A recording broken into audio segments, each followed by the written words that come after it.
When successful entrepreneur Marcus Chen sat in his custom wheelchair across from his wife of 7 years, he never imagined the words that would shatter his world. "You are just my ATM. I only married you for your money." Cold, cruel words from the woman he'd loved since college. The woman who'd promised to stand by him after the accident that left him crippled. But what this crippled husband did next would shock her in ways she never saw coming, turning everything she thought she controlled upside down.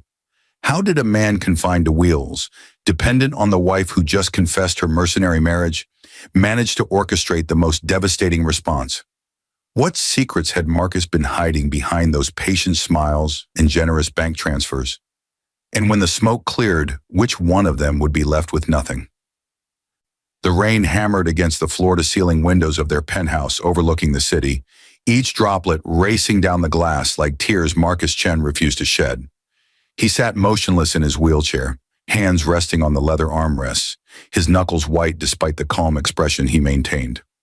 Across from him, Victoria paced in her designer heels, the ones he'd bought her last month, he noted with bitter irony, her perfectly manicured fingers gesturing wildly as she continued her tirade. "Do you understand what I'm saying, Marcus? You are just my ATM. That's all you've ever been to me.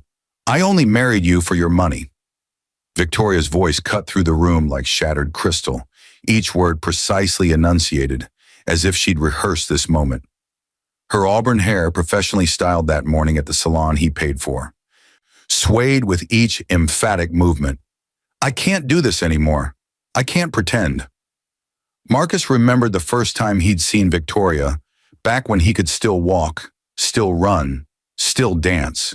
They'd been at Stanford, both ambitious 20-year-olds, with dreams painted in broad strokes across their futures. She'd been studying art history, he'd been building his first tech startup in his dorm room. He'd fallen for her laugh first, genuine and unreserved, nothing like the practiced social laugh she used now at the charity galas they attended. They'd spent nights talking about changing the world, about building something meaningful together, about love that transcended material things. The accident had happened 3 years into their marriage. A drunk driver, a rainy night much like this one, and suddenly Marcus Chen, the man who'd built a software empire worth hundreds of millions by age 30, couldn't feel his legs. The doctors had delivered the news with clinical detachment, complete spinal cord injury, permanent paralysis from the waist down. He'd watched Victoria's face that day in the hospital, searching for any sign of the woman he'd married, and he'd seen something flicker across her features. Not quite horror, not quite disappointment, but something he couldn't name then and wished he couldn't name now. "Say something," Victoria demanded, stopping her pacing to face him directly. The city lights behind her created a halo effect, making her look almost angelic despite the venom in her words. "Don't just sit there like you always do, so calm, so understanding, so pathetically grateful for any scrap of attention I throw your way." Marcus took a slow breath, his mind traveling back 4 years to the months after the accident. Victoria had stayed, yes, but she'd changed. The woman who used to curl up beside him watching old movies became someone who was always busy, always out, always somewhere else. She'd hired nurses despite his protests that he could manage most things himself. She'd redecorated their home with ramps and grab bars, making it functional, but somehow making him feel more disabled with each modification. And slowly, so slowly he hadn't wanted to admit it, she'd begun treating him not as her husband but as her crippled husband, a subtle distinction that colored every interaction. He'd started noticing the small things 6 months ago, the way she'd angle her phone away when texting, the new lingerie in her drawer that he never saw her wear around him, the credit card statements showing hotel charges when she claimed to be at her book club. Marcus Chen hadn't built a multi-million-dollar company by ignoring patterns and data. So he'd started collecting his own data, hiring a private investigator, documenting everything. Not out of anger, not then, but out of a need to understand the woman he'd loved, the wife he'd have given everything for. "I've met someone," Victoria continued, her voice softer now, almost gentle, which somehow made it worse. "Someone who can give me the life I deserve. Someone who isn't—" She gestured vaguely at his wheelchair, unable or unwilling to complete the sentence. Marcus wondered if she remembered their wedding vows. They'd written them together, both insisting on including the traditional words despite their modern sensibilities. In sickness and in health, they'd promised each other in front of 200 guests. He remembered how her hands had trembled when she slipped the ring on his finger, how she'd cried happy tears during their first dance. Had that woman ever existed, or had he been deceived from the beginning? "His name is Derek," she said, pulling out her phone and showing Marcus a photo as if introducing a new friend rather than confessing to an affair. The man in the image was everything Marcus no longer was: tall, athletic, standing beside Victoria, with an arm casually draped around her waist. They were on a yacht, champagne glasses raised to the camera. "He's a real estate developer. He's dynamic, he's active, he's not crippled," Marcus finished for her, his voice steady despite the storm raging in his chest. Victoria had the grace to look momentarily uncomfortable. "I didn't mean it like that. But yes, Marcus, he can do things with me. Travel without worrying about accessibility. Dance at parties. Make love without it being a medical procedure." Her words grew sharper with each phrase, as if she'd been holding this resentment so long it had fermented into something toxic. "I only married you for your money, and I've paid my dues. 4 years of playing the devoted wife to a crippled husband. 4 years of pitying looks from our friends. 4 years of my youth wasted." Marcus thought about the prenuptial agreement they'd signed, the one his lawyers had insisted on despite his protests. He'd been young and naive then, believing that love conquered all. But his legal team had been insistent. Victoria had signed it without much fuss. Another piece of data that suddenly made terrible sense. The agreement entitled her to a modest settlement in case of divorce, nothing close to the fortune she clearly expected. "I want a divorce," Victoria announced, as if Marcus hadn't already understood where this conversation was heading. "And I want what I'm owed. Half of everything. The company, the properties, the investments, all of it. I earned it by staying with you, by taking care of you, by sacrificing my happiness." The rain continued its assault on the windows, nature providing a soundtrack to the death of a marriage. Marcus watched Victoria's face, really looked at her, and realized he was seeing her clearly for the first time in years. The wife he'd loved was a ghost, if she'd ever existed at all. This woman before him, beautiful, cold, calculating, was a stranger wearing a familiar face.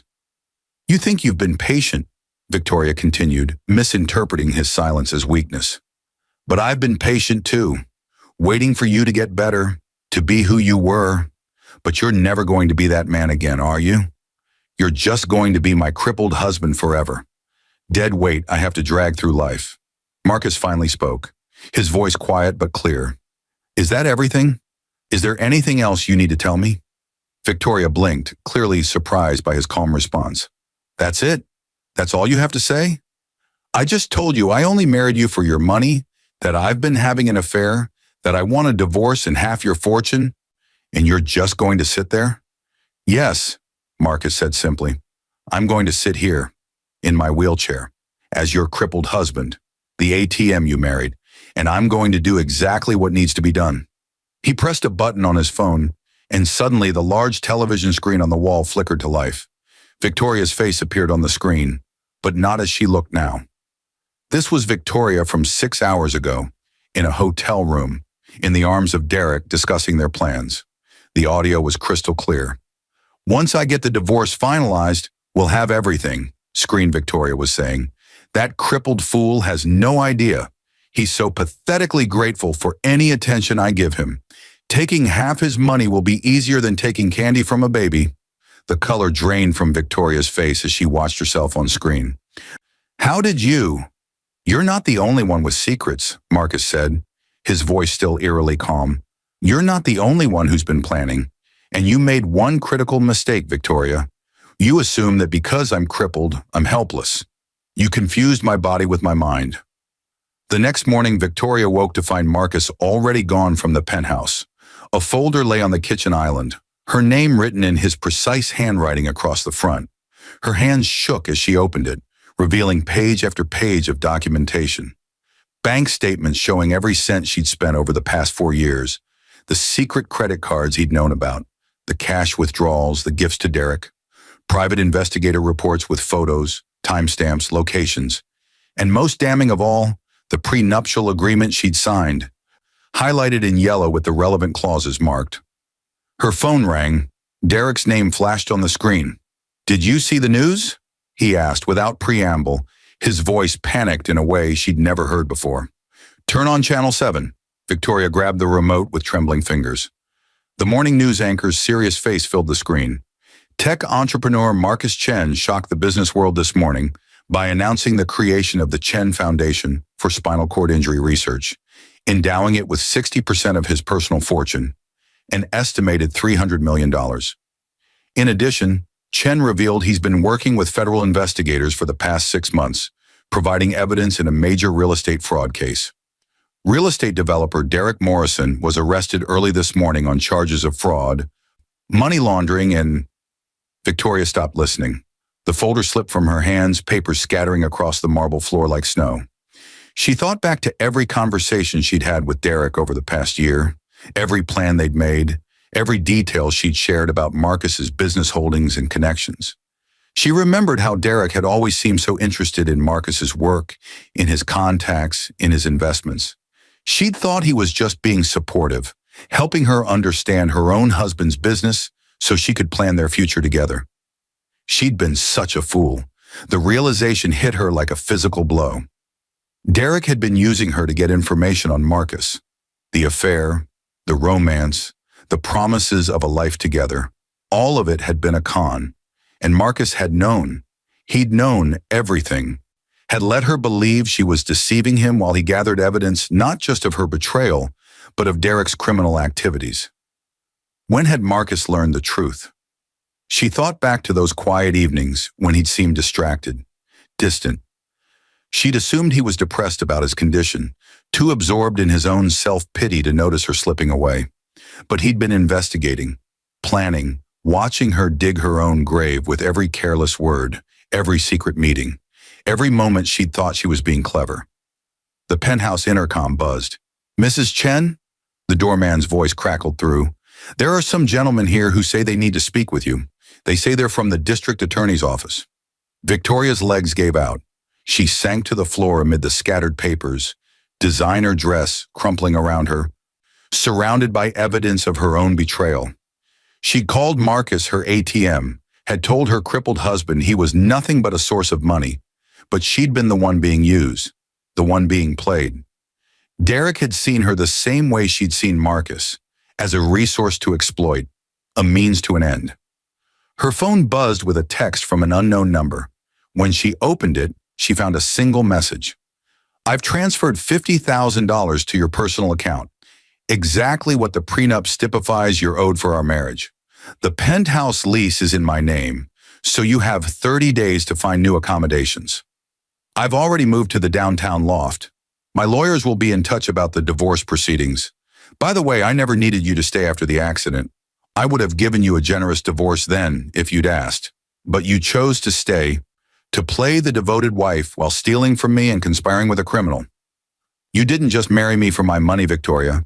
You stayed for it. That was your choice. Live with it." The message wasn't signed, but Victoria knew Marcus's clinical precision in every word.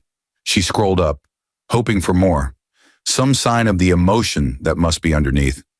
But there was nothing. Just facts, just consequences, just the cold truth of what she'd done and what she'd lost. A memory surfaced unbidden.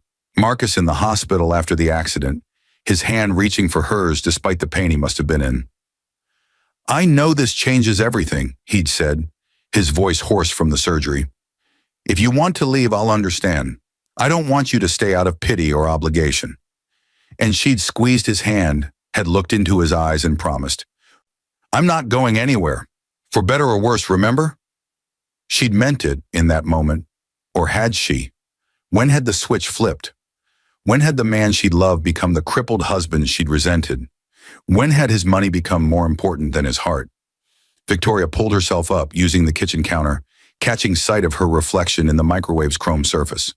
The woman staring back at her was still beautiful, still young, still had her whole life ahead of her. But those were just surfaces, just exteriors. Inside, she was bankrupt in ways that had nothing to do with money. The district attorney's representatives were waiting. She would have to face them, face the questions about Derek, about what she knew, about her own potential culpability in his crimes. Marcus had been careful in his text. He'd accused her of stealing and conspiring, but those were his words, not legal charges. Not yet. Whether she faced criminal prosecution might depend on exactly what evidence Marcus had provided to the investigators. She thought about calling him, begging for mercy, explaining that she'd been manipulated too. But what could she say? That she'd only betrayed him, insulted him, called him an ATM because Derek had been whispering in her ear? That she'd only told her crippled husband he was worthless because she'd been blinded by the promises of a con man? The explanation sounded pathetic even in her own mind. The intercom buzzed again, more insistently this time.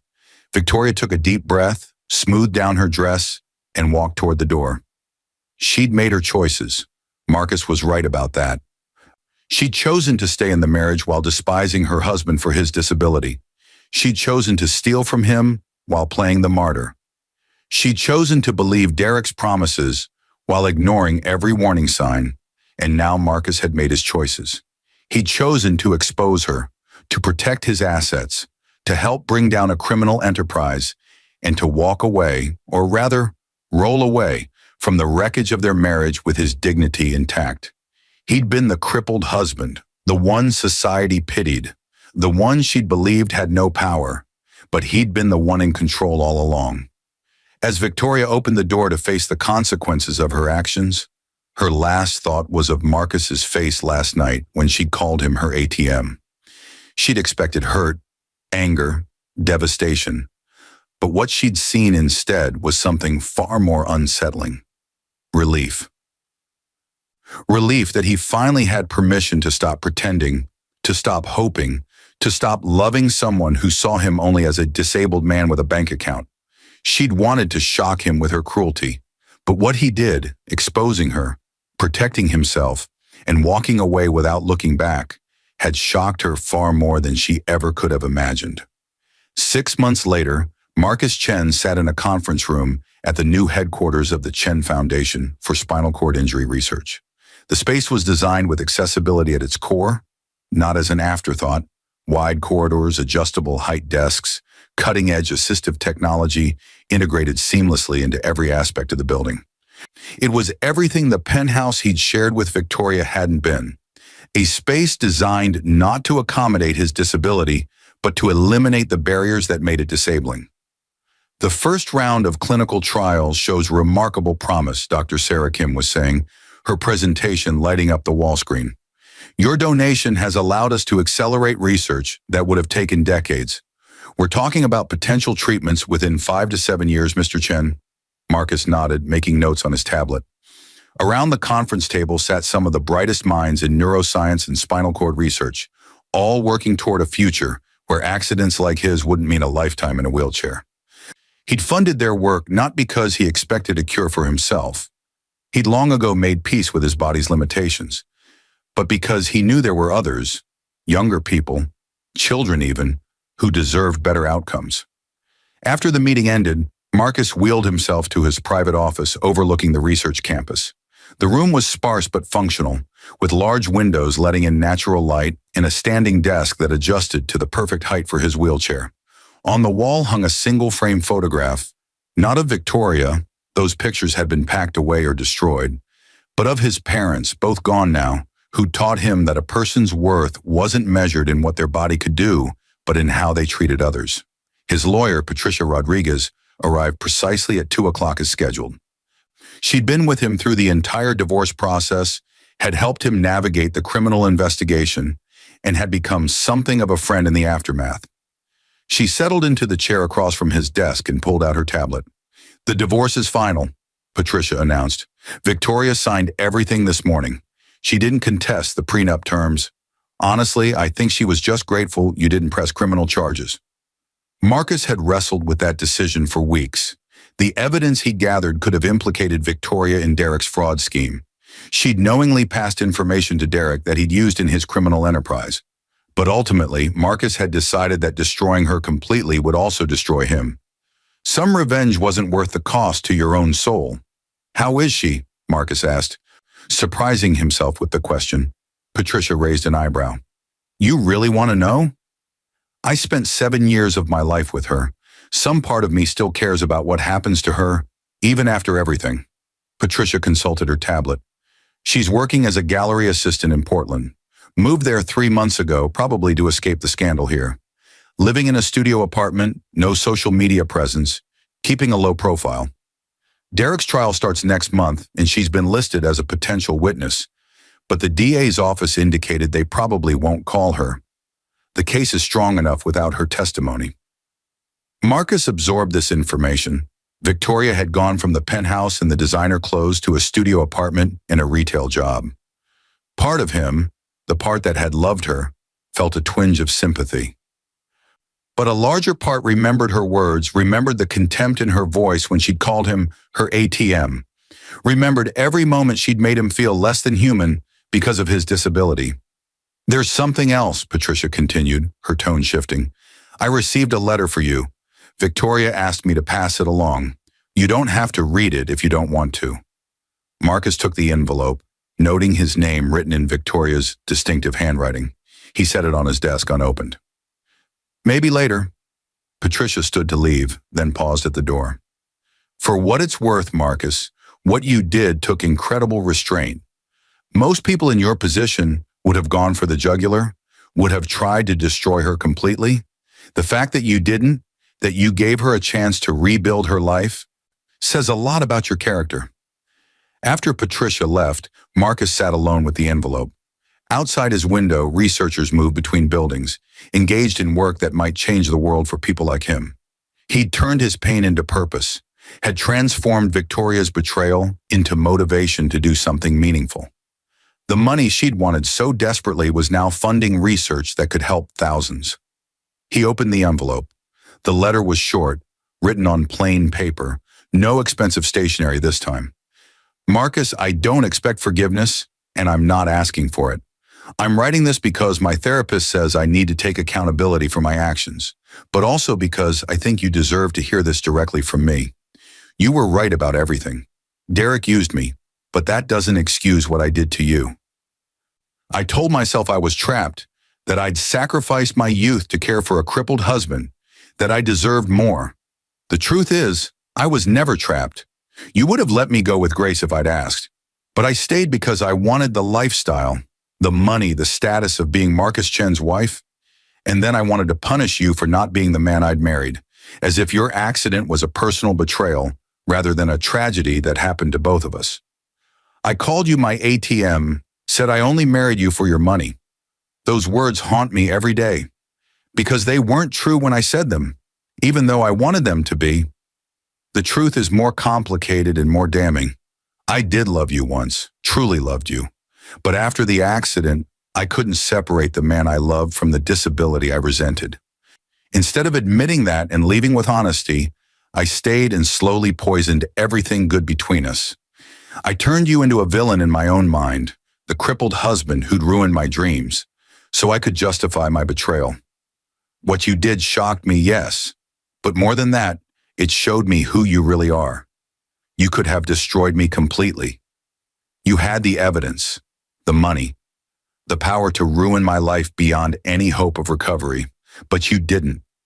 You gave me exactly what I was owed according to the prenup, and you let me walk away to start over.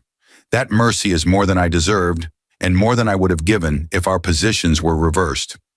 I'm working on myself now, therapy mostly, trying to understand how I became someone who could be so cruel to a person I once loved. I don't know if I'll ever fully understand it, but I'm trying. Not for you.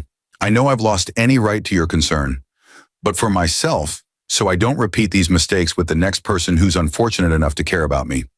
You were never just my ATM. You were never just my crippled husband. You were always Marcus, brilliant, kind, patient, and strong in ways that had nothing to do with your legs. I'm sorry it took losing you to see that clearly. I hope your foundation changes the world. I hope you find someone who sees you the way you deserve to be seen all along. And I hope that somewhere in your heart, In the future, when enough time has passed, you might remember the good moments we had before everything went wrong. Victoria. Marcus read the letter twice, then set it aside. It was a good letter, honest and self-aware in ways Victoria had never been during their marriage. It might even be sincere, but it changed nothing. Apologies didn't erase the damage, didn't undo the cruelty, didn't give him back the years he'd spent loving someone who'd learned to see him as less than human. He thought about responding, about acknowledging her growth and wishing her well, but ultimately he decided silence was the better answer. Victoria needed to move forward without his validation, without his forgiveness acting as absolution. She needed to learn to live with what she'd done, just as he was learning to live with what she'd revealed about herself. His phone chimed with a reminder. He had a date that evening, dinner with Elena Vasquez, a disability rights attorney he'd met at a fundraiser 3 months ago. They'd been taking things slowly, building a friendship that might become something more. Elena used a wheelchair too, had since childhood, and she navigated the world with a combination of fierce advocacy and gentle humor that Marcus found both refreshing and attractive. More importantly, Elena saw his wheelchair the way he did, as a tool, a piece of adaptive equipment, not as a defining characteristic or a tragedy.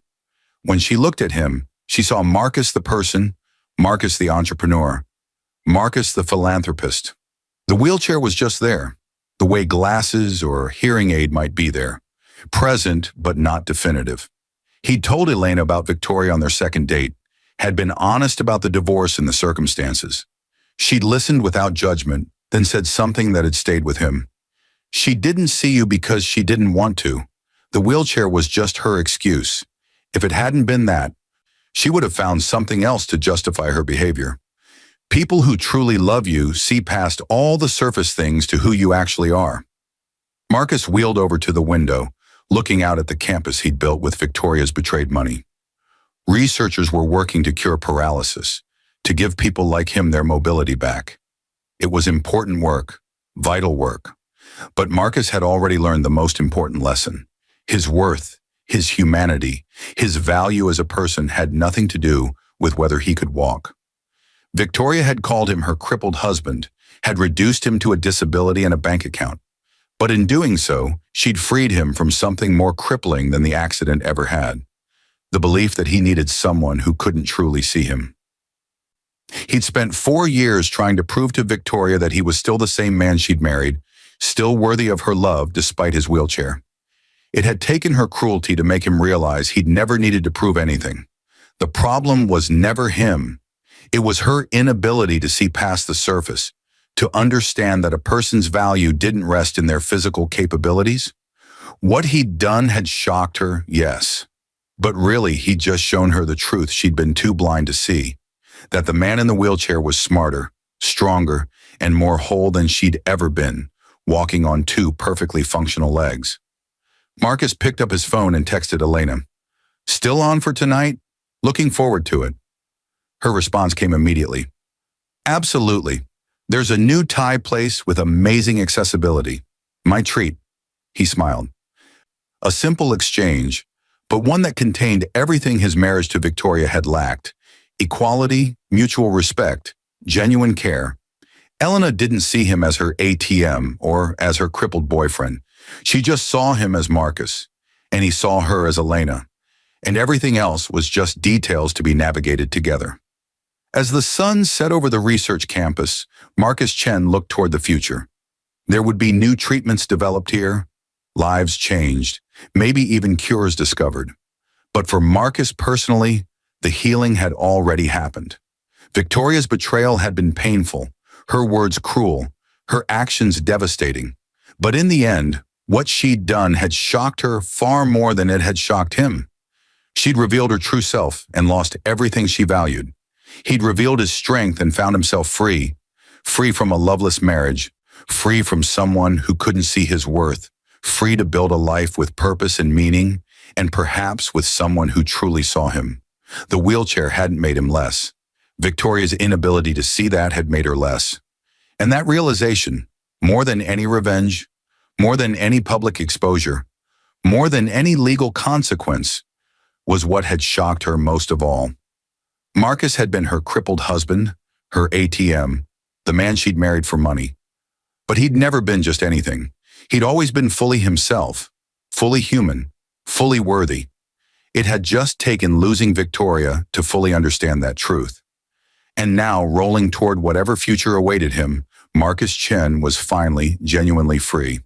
The restaurant Elena had chosen was in a converted warehouse in the Arts District, all exposed brick and soft lighting. Marcus arrived first, transferring from his car to his wheelchair with practiced ease, declining the valet's offer of assistance with a polite smile.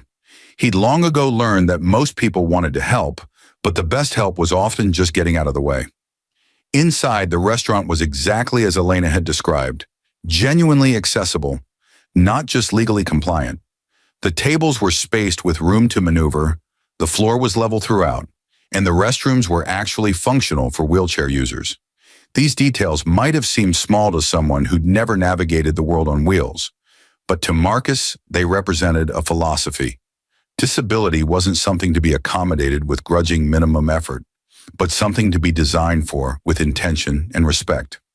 Elena arrived 10 minutes later, her power wheelchair humming softly as she navigated to the table. She wore a deep blue dress that brought out her eyes, her dark hair swept back in an elegant style. As she positioned herself across from Marcus, her face broke into a warm smile that made his heart do something it hadn't done in years. "You look beautiful," Marcus said, and meant it. "You clean up pretty well yourself," Elena replied, her tone playful. "Though I have to say, I'm used to seeing you in those board meeting power suits. This casual look is new." They ordered dinner, Elena insisting on trying half the menu because life is too short for culinary timidity, and fell into easy conversation. Elena had spent her day in court, arguing a case about workplace discrimination against a woman who'd been fired after requesting reasonable accommodations for her chronic illness. "The lawyer on the other side kept using these euphemisms," Elena said, her frustration evident, calling accommodations special treatment, implying my client wanted an unfair advantage, as if having the same opportunity to do your job as everyone else is somehow asking for special privileges. Marcus understood that frustration intimately. "People confuse equity with equality," he said. "They think fairness means treating everyone exactly the same, rather than giving everyone what they need to succeed." "Exactly," Elena leaned forward, animated. "You get it. Of course you get it. It's just—" She paused, her expression softening. "Sometimes I wonder if people without disabilities ever really understand. Not intellectually, but viscerally, the way you and I do."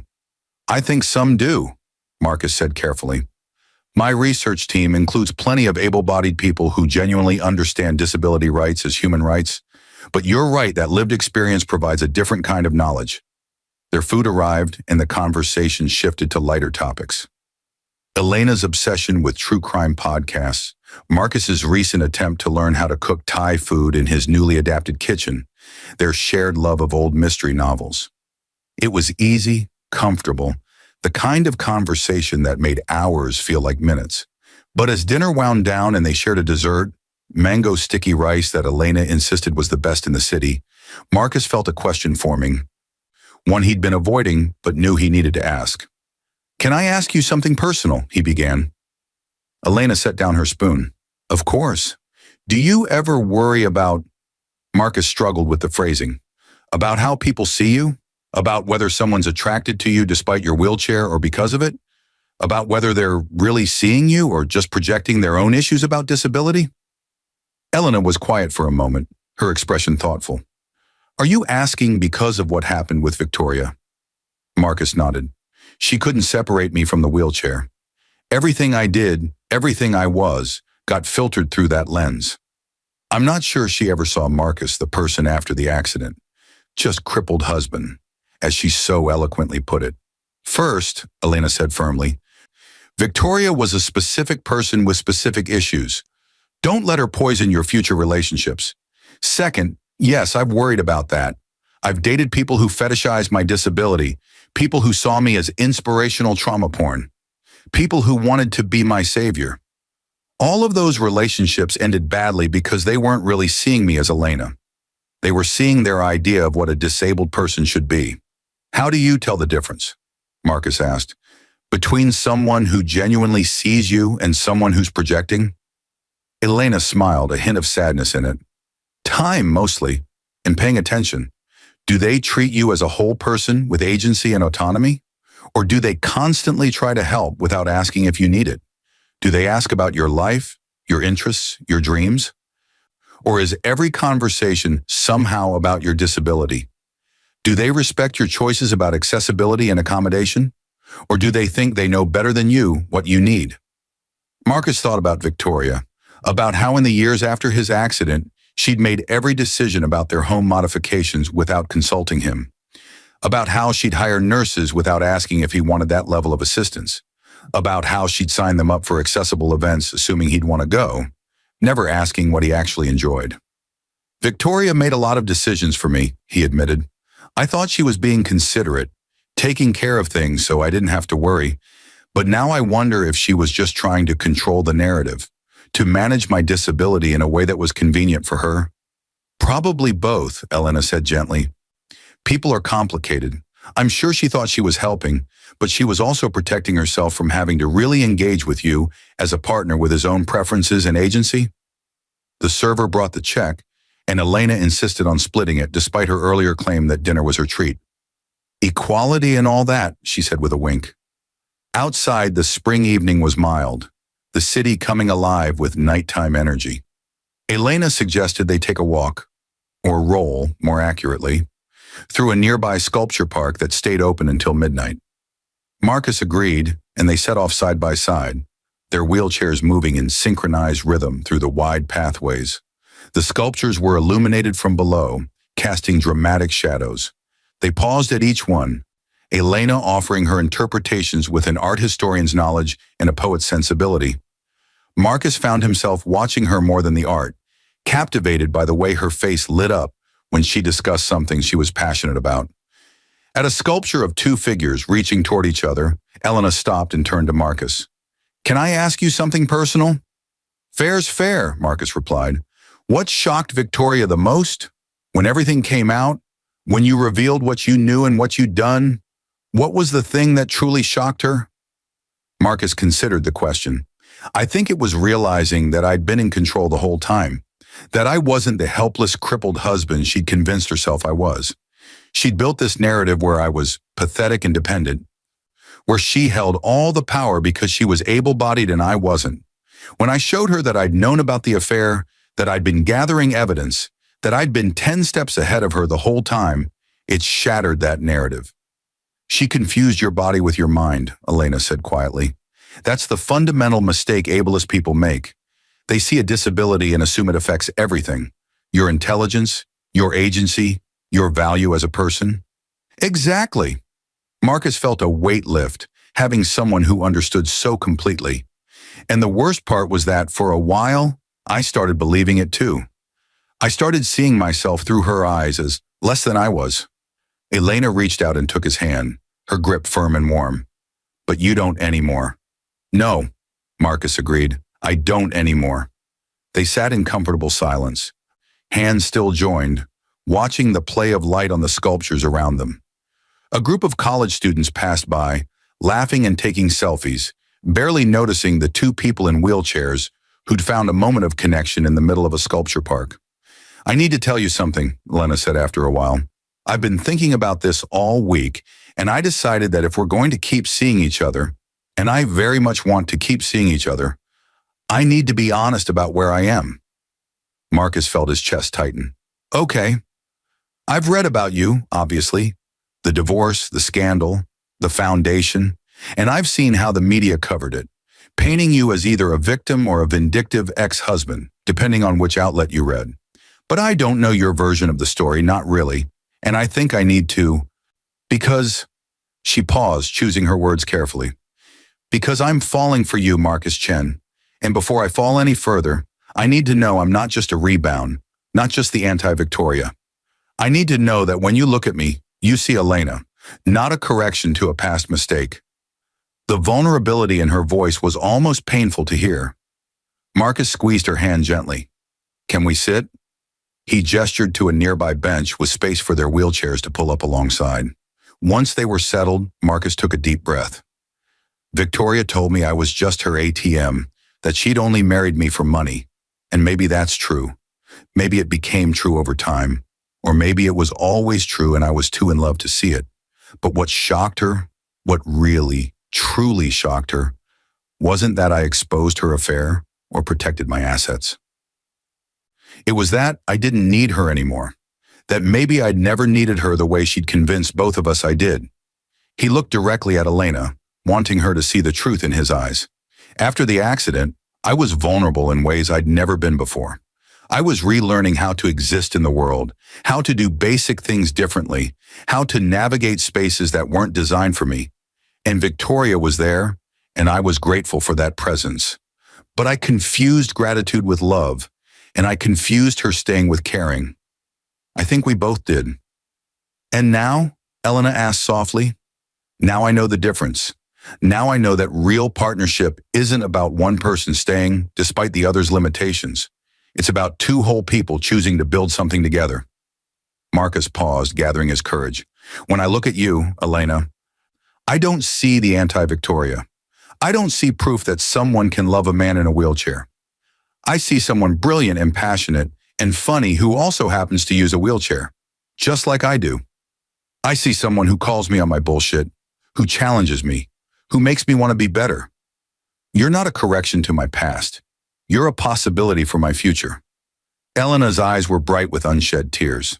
That's a pretty good answer. I'm not a rebound, Marcus continued.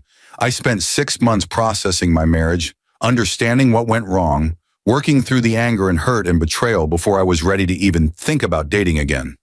I'm not perfect, and I'm sure I've got trauma responses I haven't even discovered yet. But I'm not looking for someone to fix what Victoria broke.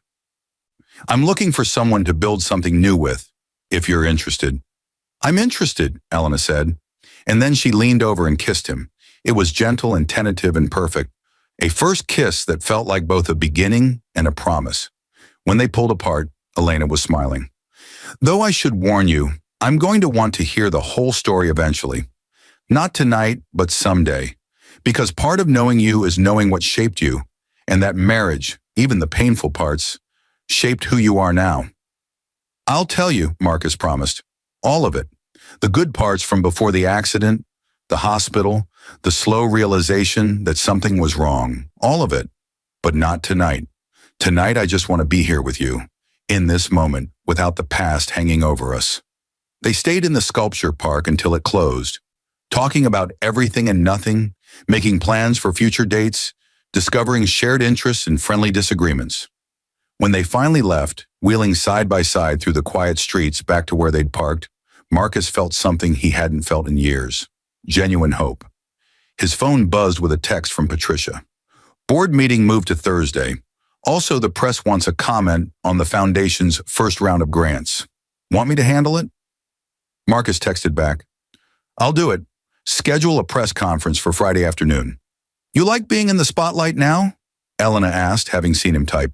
Not particularly, Marcus admitted, but I've learned that silence gets interpreted in whatever way serves the interpreter's agenda. Better to control my own narrative. Spoken like someone who learned that lesson the hard way. I did. Marcus thought about the weeks after the divorce broke, when tabloids had written competing stories about him, some painting him as a bitter, vindictive ex-husband who'd weaponized his disability for sympathy, others casting him as a helpless victim of a gold-digging wife. None of them had been quite right, but all of them had been read by millions. The press conference announcing the Chen Foundation had been his way of taking back the narrative.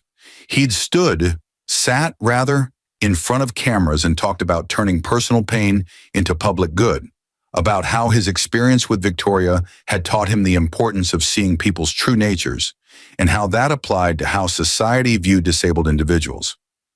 He'd been honest without being bitter, clear without being cruel. The interview had gone viral, not because of the scandal, but because of what he'd said about disability and value. Being in a wheelchair didn't make me less than I was, but being treated as less than I was, that was crippling in ways the accident never was. We need to build a world where a person's worth isn't measured by their physical capabilities, where accommodation isn't seen as special treatment, but as basic equity. That's what the foundation will work toward. I watched that press conference, Elena said now, pulling him from his memories. It's actually what made me want to meet you.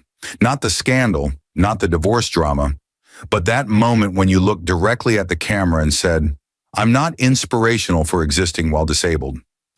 I'm just a person who happens to use a wheelchair and also happens to have the resources to fund important research. That clarity, that refusal to be made into inspiration porn, that's what impressed me. Marcus felt warmth spread through his chest. That was the moment Victoria's narrative died completely, because I refused to play either role, victim or inspiration. I was just a man who'd been betrayed, who'd handled it strategically, and who'd chosen to do something meaningful with the resources he had. Nothing more dramatic than that. They reached Elena's car, a modified van with a ramp. She transferred to the driver's seat with fluid grace, collapsing her wheelchair and stowing it with practiced efficiency. Same time next week, she asked through the open window. Definitely, but maybe I'll cook for you this time. Fair warning, my Thai cooking experiment resulted in the fire alarm going off twice. Elena laughed. Now I'm even more interested. Text me your address. As she drove away, Marcus sat in the parking lot for a moment, processing the evening. A year ago, he'd been sitting in his penthouse listening to Victoria tell him he was nothing but an ATM, nothing but her crippled husband, nothing but a source of money. He'd felt the world cracking apart, felt years of his life revealed as a lie. But what he'd done in response, the investigation, the evidence gathering, the strategic exposure, the foundation, had shocked her because it revealed something she'd never understood. His disability had nothing to do with his capability, his worth, or his power. She'd confused the wheelchair with weakness, had thought his patience was passivity, had mistaken his kindness for helplessness. And now, driving home through the city night, Marcus realized that what shocked her most wasn't any single action he'd taken. It was the accumulated weight of his choices, each one demonstrating that he'd never been what she'd convinced herself he was. The crippled husband she'd pitied and exploited had never existed. There was only Marcus, a man who used a wheelchair, who'd loved unwisely, who'd been betrayed, and who'd chosen to respond with strategy rather than rage, with purpose rather than revenge. Victoria had wanted to reduce him to his disability in his bank account, but in the end he'd shown her and himself that he was irreducible.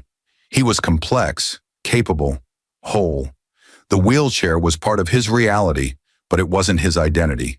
His money was a resource, but it wasn't his worth. What he'd done had shocked her because it forced her to see what she'd refused to see for 4 years, that the man in the wheelchair was more than she'd ever been, standing on 2 perfectly functional legs.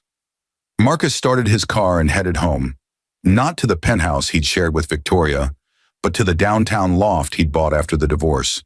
It was smaller, cozier, designed specifically for his needs and preferences. Every modification, every piece of furniture, every detail reflected his choices, not someone else's idea of what he should need. As he pulled into his building's garage, Marcus made a decision. Tomorrow he would finally write back to Victoria. Not a long letter, not an emotional one, but a simple acknowledgement. Victoria, I received your letter. I appreciate your honesty, and I hope you find the peace you're looking for. What you did taught me something valuable, that the opinions people have about my worth, including my own, have nothing to do with my wheelchair. They have everything to do with how we choose to treat each other and ourselves. I hope you've learned something valuable too. Marcus. Short, clear, and final. Not cruel, not kind, just true. Because in the end, that's what had shocked her most. His refusal to be anything other than exactly who he was, without apology, without bitterness, without needing her validation or fearing her judgment. Inside his loft, Marcus transferred to his everyday wheelchair and made himself tea. On his desk sat a framed photo from the press conference announcing the foundation's first round of grants. In the picture, he was surrounded by researchers, patients, and advocates, all working toward a shared goal. His wheelchair was visible in the frame, but it was just one element among many, not the defining feature. That's how Elena saw him, he realized. That's how he'd finally learned to see himself. The wheelchair was there, yes, but so was everything else. His intelligence, his determination, his capacity for both love and strategic thinking, his ability to turn pain into purpose. Victoria had called him her crippled husband, had reduced him to the things she most wanted him to feel ashamed of. But shame required accepting someone else's judgment of your worth. And Marcus had finally, completely stopped accepting judgments that had nothing to do with who he actually was. His phone chimed with a text from Elena. Made it home safe. Can't stop thinking about tonight. Sweet dreams, Marcus Chen. He smiled and texted back. Sweet dreams, Elena Vasquez. See you Thursday for my questionable cooking demonstration. As Marcus prepared for bed, moving through his adapted space with the efficiency of long practice, he reflected on how far he'd come. A year ago, his life had imploded. His marriage had been revealed as a sham, his wife had betrayed him in multiple ways, and he'd had to completely reconstruct his understanding of the previous 4 years. But from that destruction, he'd built something better, a foundation that would help thousands, a clearer understanding of his own worth, the courage to be honest about what he deserved in a relationship, and now potentially a real partnership with someone who saw him, all of him, wheelchair included, as exactly who he was meant to be. Victoria had wanted to shock him with her cruelty, wanted him to feel small and worthless. Instead, what he'd done in response had shocked her. He'd proven that he was neither small nor worthless, that her opinion of him had no power unless he gave it power, and that the crippled husband she'd married for money had never existed at all. There was only Marcus Chen, brilliant, flawed, resilient, and whole. And that was enough. It had always been enough. As sleep claimed him, Marcus's last thought was of Elena's smile, of the possibility of a future built on truth rather than illusion, on genuine connection rather than convenient deception. Victoria had taken so much from him, but she'd also, inadvertently, given him something precious, the gift of seeing himself clearly, without filters, without shame, without needing anyone else's validation to know his worth. And that gift, born from betrayal and purchased with pain, had shocked them both in ways neither had anticipated. But only one of them had been prepared to learn from the shock. Only one of them had been strong enough to use it as a foundation for building something better. The crippled husband was a fiction Victoria had created to justify her cruelty. Marcus Chen was the reality she'd never been capable of seeing, and now, finally free of her blindness, Marcus could see himself clearly too. And the view was better than he'd ever imagined.